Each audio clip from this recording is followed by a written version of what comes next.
Saya punya masalah dengan beberapa jenis hidangan. Pertama-tama adalah makanan pedas, dan yang kedua adalah minuman yang mengandung susu. Kalau ada yang penasaran kenapa, itu adalah karena dua-duanya membuat saya sakit perut. Lalu, apa hubungannya dengan susu tanpa laktosa? Cut!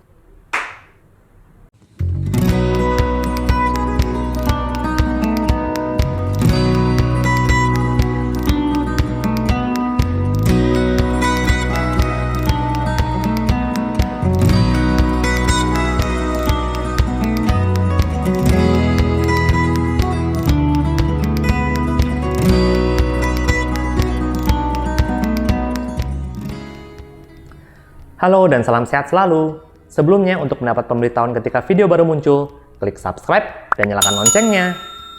Belakangan ini, saya menikmati minum air putih dari kaleng. Kenapa ya nggak ada yang buat air mineral dalam kaleng? Kenapapun itu, ini adalah kaleng plastik dari Chatime. Gerai waralaba minuman asal Taiwan yang semula dikenal dengan produk minuman seperti milk tea dan grass jelly atau cincau. Tapi kemudian berkembang dan menawarkan menu yang lebih bervariasi.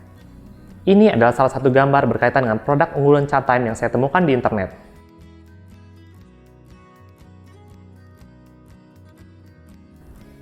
Kalau dilihat dan dipikir-pikir, 7 dari 9 menu ini punya bahan dasar yang mirip, dan itu adalah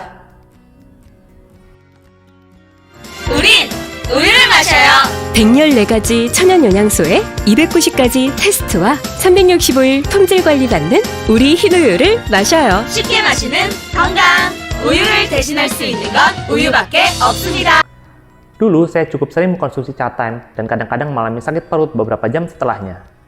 Sakit perut bisa disebabkan oleh beberapa hal, termasuk makan makanan pedas dan minum minuman yang sudah kadaluarsa. Saya mulai menyadari hal itu ketika saya bertemu teman yang punya masalah yang sama. Walaupun sulit dipercaya, tapi ini memang merupakan hal yang benar-benar terjadi. Susu bisa menyebabkan sakit perut. Susu mempunyai kandungan gula yang disebut laktosa. Gula pasir yang biasa dikonsumsi itu adalah sukrosa. Gula dalam nasi itu disebut glukosa. Sedangkan gula dalam buah itu kebanyakan adalah fruktosa. Laktosa, agar dapat diserap oleh tubuh, perlu diproses terlebih dahulu dengan enzim laktase. Tapi, banyak orang yang tidak mempunyai enzim tersebut dalam jumlah yang cukup. Ini yang menyebabkan kadang-kadang orang seperti saya masih bisa menikmati makanan olahan susu, itu adalah ketika kadarnya relatif rendah.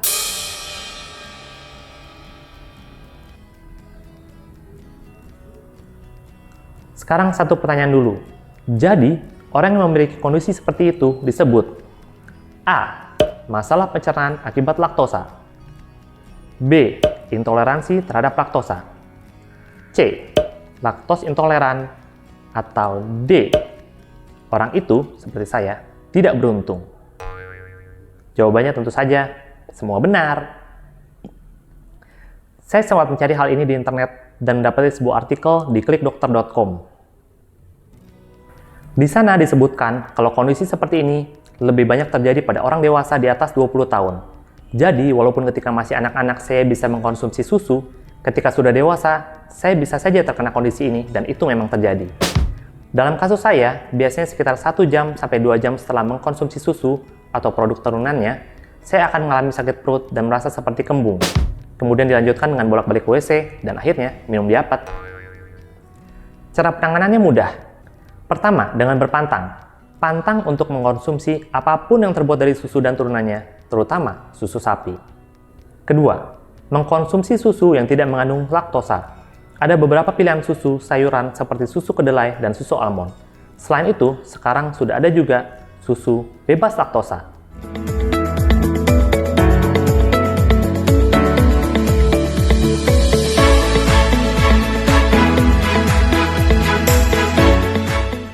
Saya secara tidak sengaja melihat susu ini di deretan rak susu segar di supermarket dan membelinya.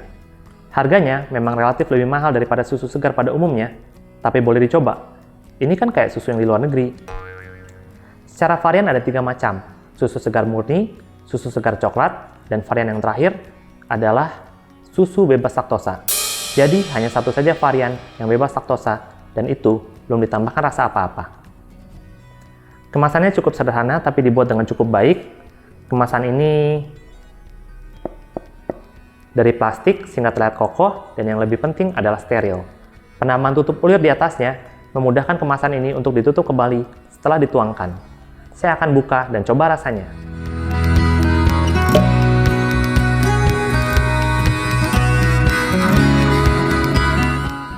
Warnanya putih seperti susu segar pada umumnya.